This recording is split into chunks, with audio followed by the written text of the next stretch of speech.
GBN television and on our social media platforms.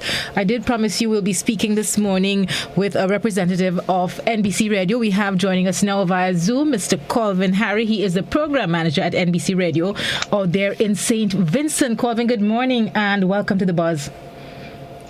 Good morning, and thanks very much for having me. It's good to be back on GBN.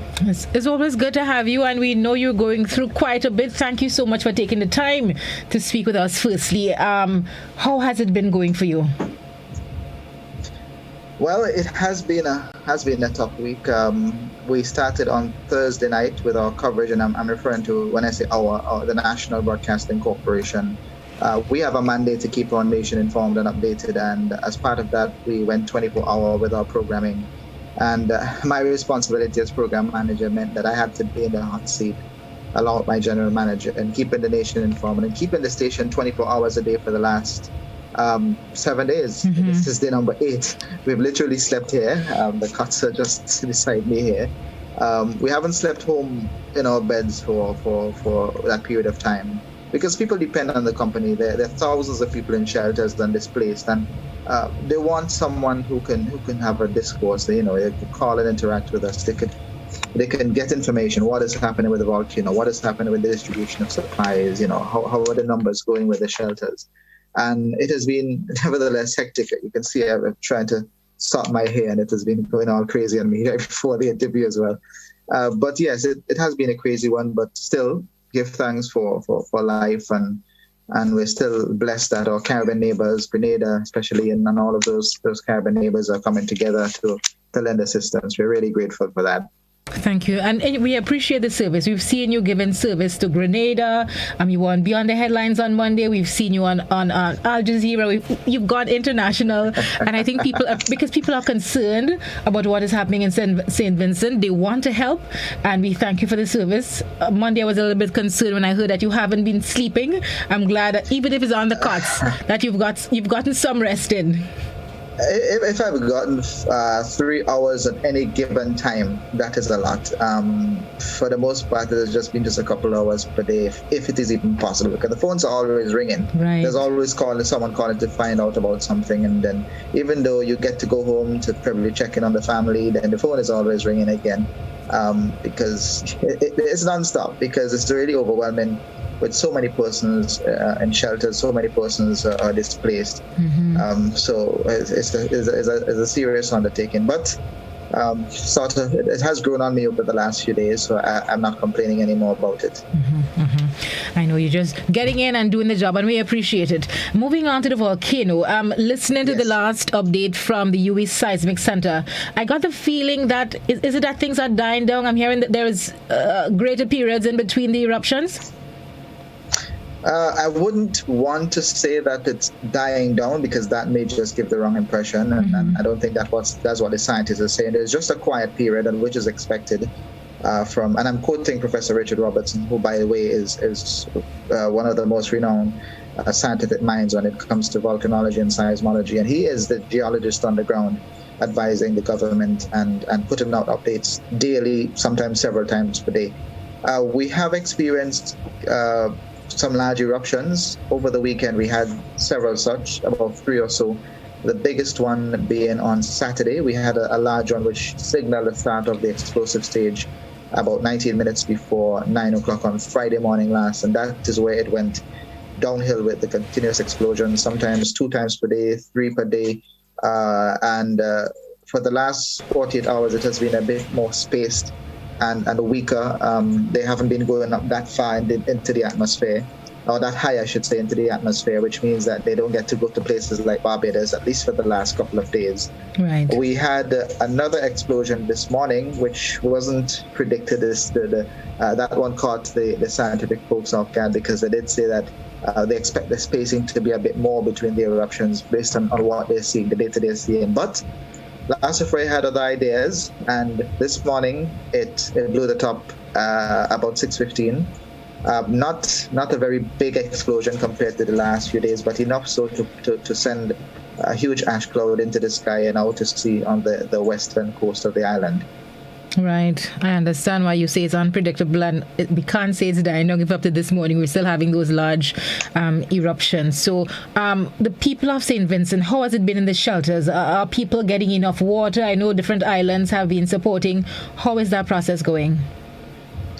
Well, the process is moving. Of course, when you have the last set of numbers, we had over 4,117 individuals in government-run shelters and over 3,000 in private homes, apartments, and other accommodations which are not through with the government. So we can safely say well over 7,000, and that's recorded. There might be who knows, 1,000 and more, who are staying with relatives who are not recorded. There are reports of families taking in 10 persons into a 3-bedroom apartment, or just to try to provide some shelter to their families from the north. It is estimated that around 20,000 persons live within the red and the orange zones, and those are the ones that were told, particularly in the red zone, to move. Forced their persons who decided to stay behind for whatever reasons. But it has been a really, really difficult one. Water has been distributed. The Central Water and Sewage Authority has been really pushing. They've been doing a great job in trying to get some of the areas out of water for 7 days now. And imagine being out of water for 7 straight days. Your in-house storage lasts a day or two. And it's an uphill battle. Up to this morning, we had an update about the water supply. And some of the tanks were completely filled. When I say filled, the water was not usable. It was like a slurry mix of concrete water that was filling the tanks. And they couldn't send that through the line, so they had to empty the tanks and scrub the tanks physically, and flush the tanks, and then have them fill again. A process that takes quite a while. And these tanks are located within the orange and in some cases in the red zones. So it's a big risk by those who are working to get the water supply up and going. We don't use pumps to distribute our water. It's strictly gravity fed. The water comes most to the lines at a very quick pace using gravity. And it's only sourced on the surface, which means rivers and streams, which have been greatly affected by the volcanic ash. Understandably so, which is why I think water remains the number one needed item at this time. Yes, correct. Outside of the water, though, I'm sure you have other needs. What would you say are some of the more immediate needs at this time? Well, outside of that, we think about the children. Their disposable diapers, there's baby food, there's baby milk. So some of the more immediate things, personal care, feminine products. All of these things, you think about blankets, you think about cots, because clearly persons need places to sleep, and not everyone would be fortunate enough to have a cot or a mattress. Mattresses, water, that's already on the list. Board games, things to assist in passing time, to maintain some level of sanity. Those two will be greatly appreciated at this time. Other things such as meals, meals that you can keep, dry meals, tin stuff. All of these things that wouldn't spoil, because storage may be a problem for cold or frozen items, and they need is spanning right across the board. Many persons left their homes without a single piece of clothing. I'll tell you that. We've heard stories from our fellow colleagues who have been in the field. I've been working at base doing behind the scenes work, but my colleagues have been out in the field capturing a lot, and it's been really overwhelming for some of them. Persons tell you that they left their homes with just the clothing on their backs and a bottle of water in their hand, or they just left because they heard the explosion and they got out, or they were told to evacuate and they did, thinking that they can go back the next day and retrieve items, but that wasn't to be the case. When the evacuation happened on Thursday night, by Friday morning, within a matter of less than 12 hours from the evacuation order being issued, there was an explosion. It was now completely unsafe to go back to their homes. Wow. I keep trying to put myself in the position of the people at St. Vincent at this time, and I could just imagine it's a trying time. As you say, it's a chaotic time, being away from your home, being displaced. I mean, if we try to have a little sleepover under normal conditions, it's uncomfortable. But just imagine being in those shelters, and needing the support. So again, I'm encouraging our viewers and our listeners to continue to give to the people of St. Vincent. We have set up the Rotary Club, the NADMA, Republic Bank, various outlets are giving, and we want to encourage you to continue to give, which is why I invited you this morning, because I just wanted people to get a first-hand, feedback as to what is going on in St. Vincent at this time. We saw a lot of concern earlier with the livestock, and I know agriculture is huge for St. Vincent. Were you able to save livestock? Is there a plan to ensure its continuity? Well, there was a press conference on the morning that the preparations were being given for an evacuation order. The evacuation order was issued in the afternoon, and in the morning there was the first press conference of the day. And the Minister of Agriculture spoke, saying that they would be mobilizing animals, the farmers, to have their animals at one central location, which is outside of the red zone. They'll be tagging them so that they can keep a track of who the animals belong to. But unfortunately, they did not have the time that they thought that they had. And by the next morning, Laissez-faire was pretty much in an explosive eruptive stage, and there was nothing more that can be done, or could have been done to reach those animals. Many of the animals had to be let loose, particularly in the red zones. Very few persons were able to bring their animals, I'm not sure of any, as a matter of fact, out of that area. So it's safe to say that many animals would have perished, and there's no doubt about that. And you can't go there. It's off limits. The police can actually arrest you if you attempt to go into the red zone at this time, even though there are persons who decided to stay behind at their own risk. But for you as a citizen, even as a journalist, to venture up in the red zone, being that Laissez-faire, still at an explosive stage, you can be arrested for doing so. But back to the agriculture, I've spoken to my parents who are farmers up. They're living in the orange zone, and they decided to stay in the orange zone, and they've reported total, the amount of ash fall, several inches of ash on the ground. Plants literally toppling over because of the weight of the ash.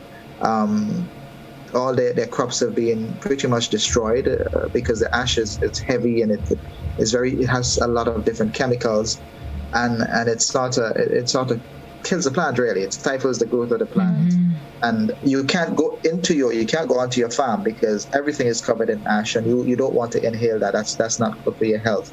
So most farmers now are just praying for rain to wash away that ash off of the plants, so that at least they can survey the damage, which I suspect is great in the northern portion of the country, where most of the agricultural produce are coming from.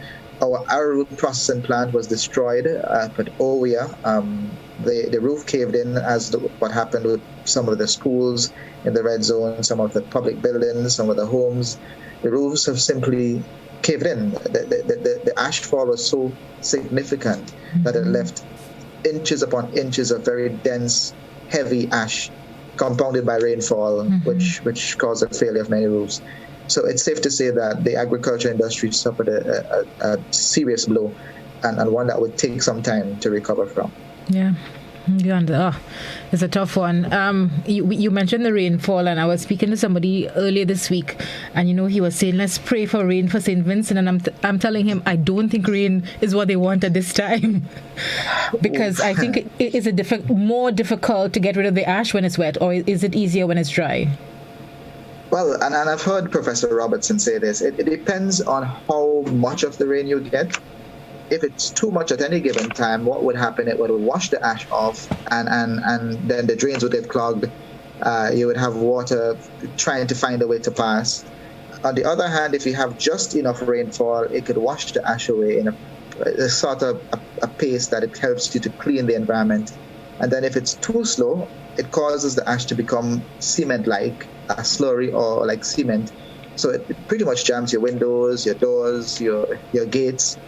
Even here in the capital, some persons they open the door and it's jammed by ash hardening after a shower or two of rainfall, because it's as powdery as cement, especially in the southern part of the island. The further south you go from the volcano, the more powdery sort of talcum powder sort of texture you get in the city. And rain rain can go any which way. We want the rain, yes, but it has to be precisely the amount of rain to help to wash away without having floods, and not too little to create cement-like pieces everywhere on everything. Right. I have to ask about the COVID situation. I know prior to the volcano's eruption, you were dealing with an increasing amount of COVID cases. And I know people now are in shelters. It may become a greater concern. Has there been any feedback in COVID spikes in the last week or so?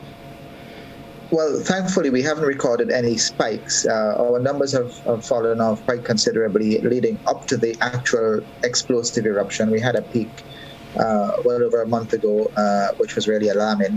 That number has come down significantly, and it's still high, but it has come down significantly.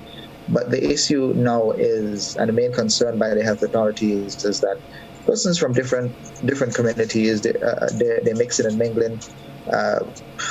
Paying attention to protocols has become increasingly difficult with the operation of the shelters. Yes, you can insist that persons wear masks, but would they always be wearing the mask? Do they even have the mask to wear in the first place? Are they following the protocols, being responsible as individuals? That is something that's hard to police, and the health authorities are just hoping, doing their best and hoping that we don't have a situation where we have serious outbreaks because of the shelters that we have. We have 88 shelters subject to correction. I'll have to double check that for you. But over 4,000 across 80 plus shelters. And it is certainly a major concern at this time by the health authorities. But the vaccination process continues at the moment. Okay. Would you say that there's been an uptake in the amount of people getting vaccinated? Well, since the explosive eruption, we haven't had a lot. We tend to have vaccination drives as we've been having over the last few weeks. But after the explosive eruption, I think the resources would have had to be diverted. A lot of the resources to take care of this immediate need. Not many vaccination centers are running. Not all of them are running right now. Some of them are even being used as shelters, and the resource personnel for those have also, been on a strain as well. So the vaccination process has slowed down quite a lot since the drives that we had over the last few weeks leading up to the explosive eruption. Okay. And just to confirm, I've seen that the cruise ships and so who were lining up to evacuate people if they were so inclined, they've left St. Vincent waters. Is it safe to say that the people of St. Vincent are going to be staying inland and trying to get back on their feet as much as they can? Well, that has been the general feeling. Individuals prefer to stay in St. Vincent. There are those who would have indicated that, yes, I want to leave, but not enough for the cruise companies to initiate any sort of movements. And the government did indicate to the cruise vessels, well, the numbers are small and it may not be necessary for you to stay. I can tell you that there's one ship in port at the moment, and there's another out on the sea. There's a Royal Caribbean dock at the cruise ship terminal in Kingston at the moment. But I'm not sure if the real mission of that ship, but I suspect it has to do with other international countries who have issued orders to their citizens to leave. Canada, I believe, is one of those. I think the United States, subject to correction. But they're just here to accommodate those persons who are leaving based on the orders of their countries at the moment. Mm-hmm. Okay, more or less foreign nationals. The red zone, you mentioned earlier that there are still some people that opted to remain in the red zone despite the eruptions that we saw. Approximately how many people are we looking at? That I do not know. There's no figure as to how many persons remain. What I do know is that long after the evacuation order was issued and after the very huge explosions we've had, I think that changed the minds of some of the individuals who decided to stay behind, and they said that this definitely is not safe, and they left. But there's still persons who really don't want to leave for whatever reason. maybe because of their property, because of their animals, because they really believe that it's going to stay quiet at some point in time and they'll be able to move on with their lives. We've had the police going in, literally begging some persons, please, you need to leave, especially elderly persons who decided to stay behind. But even the police and sometimes the officers who live in that area, who know these persons, they would send them to say, okay, look, I think you need to leave. But some have just decided not to. You'd meet some stubborn people like that all the time. But what about communication with people in those areas? Do you still have communication with them? Is there any phone lines still operational? That I don't know, because we've not been in contact with anyone in the red zone. Well, in Georgetown, there's still communication. You can communicate to persons in Georgetown, which is on the fringe of the red zone. Beyond that, where we call the Rabaca over the river, local persons know as over the river, that's beyond the Rabaca Dry River. That's a river that comes down from La Soufrière and to the sea. There hasn't been much contact with that area. We're not sure if cell towers are up on that side of the island. It's not safe to even go and check if these things are running. We have transmitters in the red zones, and we don't know if they're still operational. If by now they're still there, they're without electricity because the diesel has since been depleted. So persons can't hear us, and I believe by now it's a complete dead zone when it comes to communication. As whoever had transmitters, the local stations, they're no longer able to reach those areas because clearly there's no power, and their backup supply of diesel would have run out. Wow. I don't want to keep you too much longer. I know you have another assignment to get to. But the situation with schools and so, are the schools and so open? Or I know there was a call earlier this week only for essential services. That remains? No, opening schools is a no-no because most of the schools are actually emergency shelters. Okay. And unless that changes, I don't see schools reopening for the foreseeable future. That might take weeks, might take months. We really don't know, but certainly not for this school year, because with 4,000 plus individuals living in shelters, inclusive, most of them are schools. As a matter of fact, most of them are schools. There are churches in the mix, there are community centers in the mix. There are persons with private properties who have accommodated individuals, maybe 15, 20 persons. But majority are schools. As a matter of fact, where we broadcast from, there are 3-4 schools surrounding us, and they are all emergency shelters. They're some having 100 individuals there, others 85, others 90. Those sorts of numbers you have per school, and they're all occupied at the moment. Okay. Coffin, thank you so much for the update. Again, just to reiterate, the immediate needs: water, food items, anything else you want personal us to care. be personal care items? Yes. Earlier we mentioned baby. We mentioned the thing to clean, power hose. You still need those? Yes. Well, we would need those eventually. As it is now, water remains a problem, so we're not allowed to use water hoses. Whoever has the privilege of having access to water in their pipes, and I say privilege because very few have that privilege right now to be able to turn their taps on and use the water. The water authority has said to us, please do not use any hose at this time. I know it's tempting to get the ash off. You want to wash everything down. You want to turn on the power washers. Please, because if you do so, you're affecting the gravity system that is feeding other people up the road or down the road. And when you do that, they can't get water. So you're pretty much prohibited at this time. And I believe there are mechanisms in place where you can be fined if you go against that policy for using power washers. Yes, we'll need those items, but that is when we get to the complete cleanup, which we've started some of it, but we don't know what's next. We don't know if we'll have more explosive eruptions. We don't know if we'll have another blanket of ash. The immediate needs are food, clothing, baby items, personal care products. Water is in the mix. We're getting quite a lot of water coming in, so that is becoming easier for us to cope with. As a matter of fact, there's a shipment of water coming up from Grenada. I believe it came up last night. coordinated by Mikey Hutchinson and a group of other donors in Grenada. And we're really thankful. Guyana is sending a shipment. It's supposed to be arriving today. As a matter of fact, that's the assignment I'm waiting on to get word as to what time that will be taking place. We had Trinidad sending up a shipment 2 days ago on the Galleon's Passage. We're expecting them to come back on the weekend. Water has been coming to us. Martinique has sent us water as well. But in due course, we'll certainly have to look at all of the other areas where we'll need assistance. And water is critical, so we really appreciate all the islands, all the friendly countries, inclusive of Grenada and its dependencies, coming to our assistance. Thank you so much, Colvin. We'll let you get back to it now. Continue to keep safe. We will continue to pray for you and the people of St. Vincent at this time. And we will continue to give because we know it's an ongoing situation.